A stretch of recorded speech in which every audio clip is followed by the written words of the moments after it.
नमस्ते फ्रेंड्स। आपने आज का महत्वपूर्ण दिन है ये तो पहचाना ही होगा। हमारे पीछे जो तस्वीर है, जो रतन टाटा जी, जिनका जिनकी आज बर्थ एनिवर्सरी है। 1937 20 दिसंबर 1937 में जन्मे रतन टाटा जी मुंबई में, और 9 अक्टूबर 2024 लास्ट ईयर वो ये देह छोड़ के चले गए। लेकिन ऐसे विजनरी, ऐसे एथिक्स और वैल्यूज फॉलो करने वाले amazing, outstanding, legendary industrialist Tata ji को ये ट्रिब्यूट देने के लिए आज का शेयरिंग है। तो उनसे हम लोग उनकी पर्सनल लाइफ के बारे में भी जान लेंगे, और वैसे ही उनकी लीडरशिप से हमें क्या सीख मिली है या हम उनसे क्या सीख सकते हैं ये भी हम लोग देख लेंगे। तो उनका जन्म मुंबई में भी हुआ था, और पहले 17 साल वो उनकी जो शिक्षा थी, एजुकेशन, वो मुंबई में भी हो गई थी। लेकिन बाद में 17 या 18 साल में वो यूएस में डिग्री के लिए चले गए, आर्किटेक्चर इंजीनियरिंग डिग्री। तो वहाँ पे वो उन्होंने 7 साल आर्किटेक्ट पढ़ा। ऑलमोस्ट 1962 में उनकी आर्किटेक्ट की डिग्री मिल गई उनको, और फिर बाद में उन्होंने जॉब करने की सोची थी। शायद ऐसा कहा जाता है कि उनके पास आईबीएम की जॉब अपॉर्चुनिटी भी थी, लेकिन टाटा ग्रुप तो इतना बड़ा, इनका नाम इतना बड़ा, तो डेफिनेटली वो चाहते थे कि वो रिटर्न आ जाए। तो रिटर्न आने के बाद में रतन टाटा सर को कोई बड़ी वाली पोजीशन नहीं मिली टाटा ग्रुप में। उन्होंने अलग अलग उनके जो कंपनीज है टाटा ग्रुप की, वो अलग अलग कंपनी में floor manager, normal technical manager, ऐसे अलग अलग पोजीशन उन्हें दी गई, और इनका उन्हें बहुत फ़ायदा भी हुआ, क्योंकि उनको ग्राउंड रियलिटी पता चली कि बिजनेस के क्या क्या चैलेंज है, लोगों के क्या क्या चैलेंज है, हमें क्या करना चाहिए जिसकी वजह से हम और बेहतर चीज़ बना सकते हैं, हम लोगों से और अच्छे रिजल्ट कैसे पा सकते हैं उनके वो प्रॉब्लम सॉल्व करके। तो ये सब होने के बाद में उनका लोगों से ज़्यादा जुड़ाव भी बढ़ गया। फिर बाद में 1975 में उन्होंने मैनेजमेंट का, शायद पोस्ट ग्रेजुएट का या मैनेजमेंट का ट्रेनिंग भी किया हार्वर्ड में, आई बिलीव। तो इनसे हमें ये पता चलता है कि इतने रईस खानदान से होने के बावजूद भी, बाहर से 7 साल पढ़ने के बावजूद भी उन्होंने मैनेजमेंट का एजुकेशन लेना सही समझा। तो लाइफ में हमेशा सीखते रहना चाहिए, ये भी उन्होंने इनडायरेक्टली सीख दे दी। 1981 में वो टाटा इंडस्ट्री के चेयरमैन बन गए थे, लेकिन 1991 में टाटा ग्रुप्स और टाटा ट्रस्ट, इनके वो चेयरमैन बन गए जीआरडी टाटा सर जाने के बाद में। तो एक्चुअली उनके पास कंप्लीट लीडरशिप की पावर आ गई वो 1991 के बाद में। फिर 2012 में उन्होंने 50 साल अपने करियर, यानी 1962 से लेकर 2012 तक 50 साल टाटा की ऑर्गेनाइजेशन में काम किया। फिर बाद में उन्होंने रिटायरमेंट ले लिया और अपने नेक्स्ट बंदे को वहाँ पे हैंड ओवर कर दिया।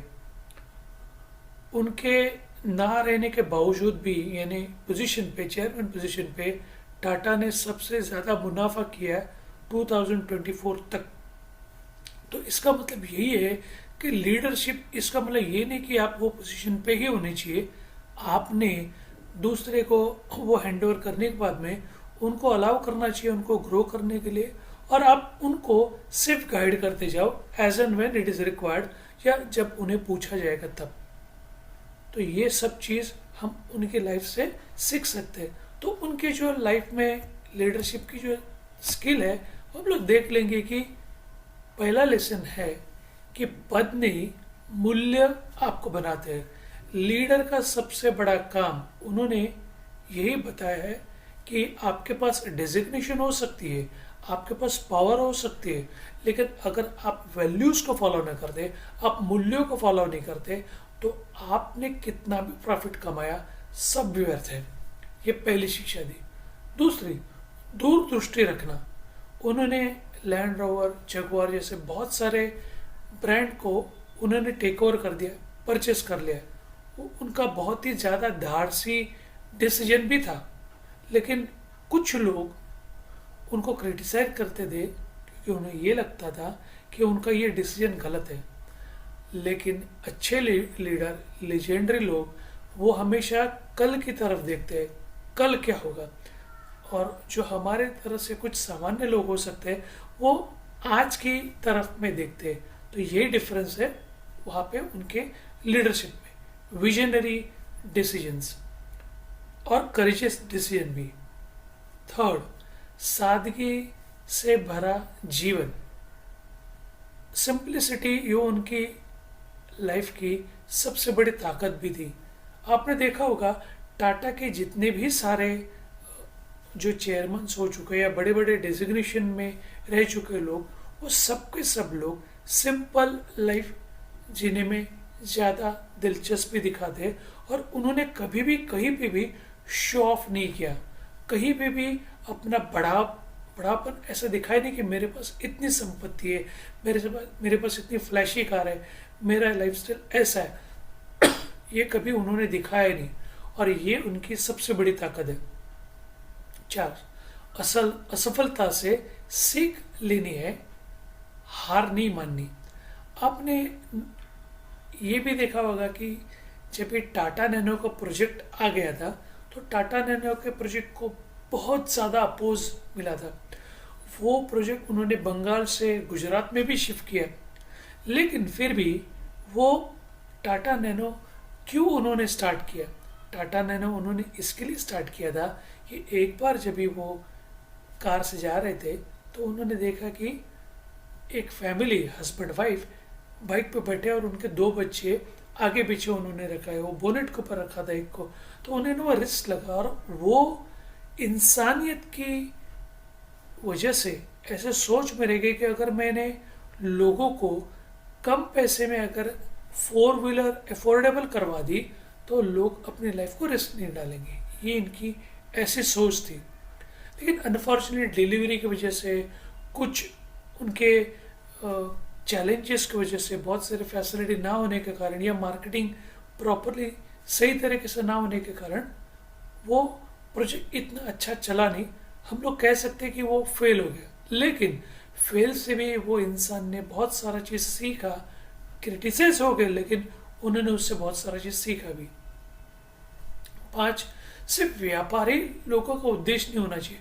जो भी इंडस्ट्रियलिस्ट है, टाटा जैसे बहुत बड़े बड़े लोग, वो यहाँ पे बिजनेस भी उन्होंने किया, लेकिन बिजनेस करने के टाइम उन्होंने अपना जो भी प्रॉफिट है, 60 to 65% प्रॉफिट टाटा ट्रस्ट के मार्फत में लोगों को सेवा में लगा दिया। लोगों को उसका बेनिफिट मिलना चाहिए, ये उनकी बड़ी सोच थी। तो देखो, पैसा तो सब लोग कमाते हैं, प्रॉफिट कमाना ये बिजनेस का धर्म है, या कोई भी बिजनेस उसके लिए ही काम करता है। लेकिन प्रॉफिट आने के बाद में उसमें से कुछ हिस्सा मुझे समाज के लिए देना है, ये सोच सबकी नहीं होती, और ये इसी के लिए टाटा अलग माने जाते हैं। एथिक्स वैल्यूज के साथ लोगों के सेवा भाव में वो जुड़े रहते हैं, और इसी के कारण लोग उनके साथ पीढ़ियों से जुड़े हुए हैं। वो लॉयल इसी के लिए, क्योंकि वो अपने देश के लोगों के लिए सब कुछ दांव पे लगाते हैं। लोगों को अवसर देना। उन्होंने लीडर्स अपने अंदर बनाए, लोगों को, अच्छे अच्छे लोगों को लेना, अपने से ज़्यादा टेक्निकल लोगों को, अपने से ज़्यादा होशियार लोगों को लेना, उनको ग्रूम करवा देना, उनको लीडरशिप की पोजीशन देना। ये काम उन्होंने बहुत बेहतरीन तरीके से किया, जिसकी वजह से वो उनकी कंपनी में फ्लरिश हो गई। आलोचना में धैर्य रखो, कि बहुत सारे लोग उन्हें उनकी कंपनी में भी उनके बहुत सारे अपोज किया गया था क्योंकि वो बहुत करेजियस डिसीजन लेते थे। अग्रेसिव डिसीजन लेना, फास्ट डिसीजन लेना, ये उनकी एक आदत थी। और आपने देखा होगा बहुत जो भी बड़े बड़े इंडस्ट्रियलिस्ट है या बिजनेसमैन है, वो क्विक डिसीजन लेते हैं, करेजियस डिसीजन लेते हैं, और उसके लिए उनको आलोचना भी सहनी पड़ी। लेकिन वहाँ पे भी उन्होंने धैर्य रखा, कभी भी उल्टा सीधा जवाब नहीं दिया। वो शांति बनाए रखना, ये उनकी बड़ी स्ट्रेंथ थी। लोगों को अपने काम से उन्होंने जवाब दे दिया, ये उनकी स्पेशलिटी थी। इसी के लिए 8वां पॉइंट वही है कि कम बोलो और अपना काम से लोगों को दिखा दो कि आप क्या कर रहे हो और कैसा कर रहे हो। टाटा के जो भी प्रोडक्ट है, लोग आग बंद करके उसको लेते हैं, क्योंकि उनको पता है कि वो क्वालिटी देते हैं और अफोर्डेबल रेट्स में देते हैं। अगर कुछ गड़बड़ भी हो गया तो वो हमें रिटर्न भी दे देंगी, ऐसा विश्वास उन्होंने क्रिएट किया है। तो उन्होंने ज़्यादा मार्केटिंग करने की ज़रूरत ही नहीं पड़ती, क्योंकि उनका काम ही बोलता है और उस चीज़ के ऊपर वो उनका बिलीव था। जब इंसान का प्रोडक्ट या सर्विस अगर अच्छा है तो उनको मार्केटिंग कम करनी पड़ती है। ऐसा नहीं कि मार्केटिंग बंद हो सकती है, लेकिन उनके मार्केटिंग को ज़्यादा करने की ज़रूरत नहीं, क्योंकि उनका ब्रांड ऑलरेडी इस्टेब्लिश है। नैतिकता के ऊपर साहस दिखा दो। इथिक्स, उनके पास 26/11 के बाद में जो ताज के ऊपर अटैक हो गया, टाटा ग्रुप का होटल्स, 2008 में वो अटैक होने के बाद में पाकिस्तान से टेररिस्ट आ गए ऐसा उन्हें समझा, तो उन्होंने वो कंट्री से बिजनेस करना भी स्टॉप किया। बहुत बड़े बड़े बिजनेस के अपॉर्चुनिटी आए, मिलियंस ऑफ डॉलर्स के बिजनेस के अपॉर्चुनिटी मिले, लेकिन उन्होंने उनसे कदापि हाथ मिलाना सही नहीं समझा। और ये उनकी इथिक्स और वैल्यूज़ की कमिटमेंट जो है, जिसके लोग आज भी मिसालें देते हैं।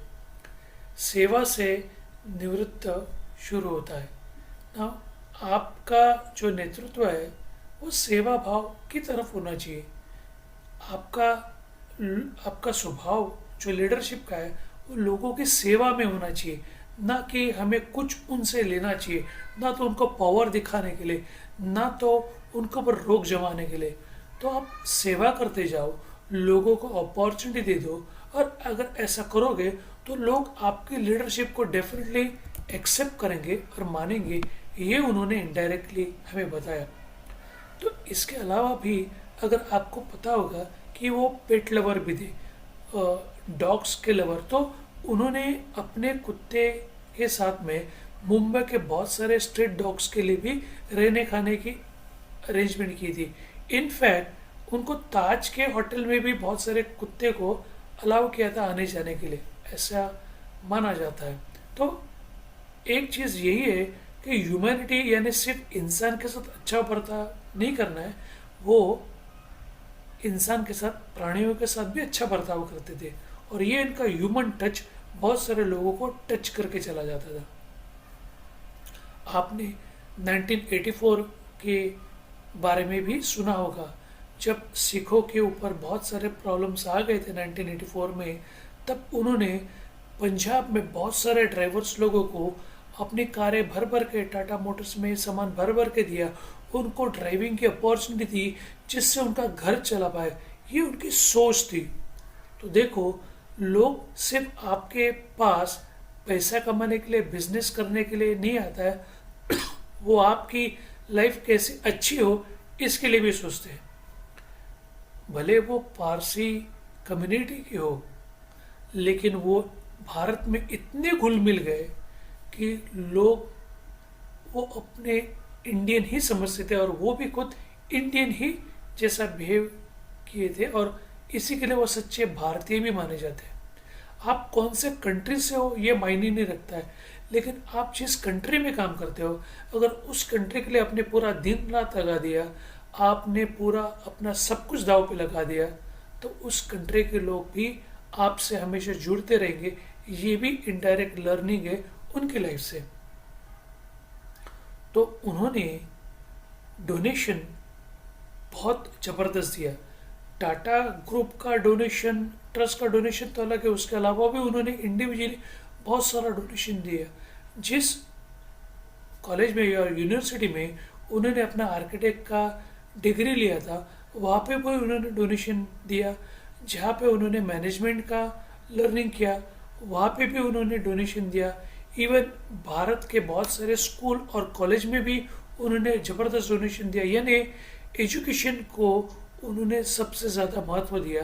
तो एजुकेशन लिया भी है, और एजुकेशन लोगों को कम से कम पैसे में मिले, अच्छे अच्छे अफोर्डेबल ऑप्शन रहे, इसके लिए ऐसे जो संस्थाएं काम करते उनके लिए उन्होंने चैरिटी भी किया।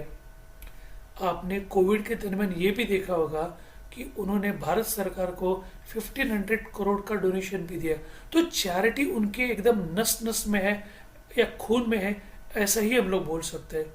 तो ऐसे वाले इंसान, क्या आप ऐसा नहीं लगता कि वो भारत के रत्न ही है?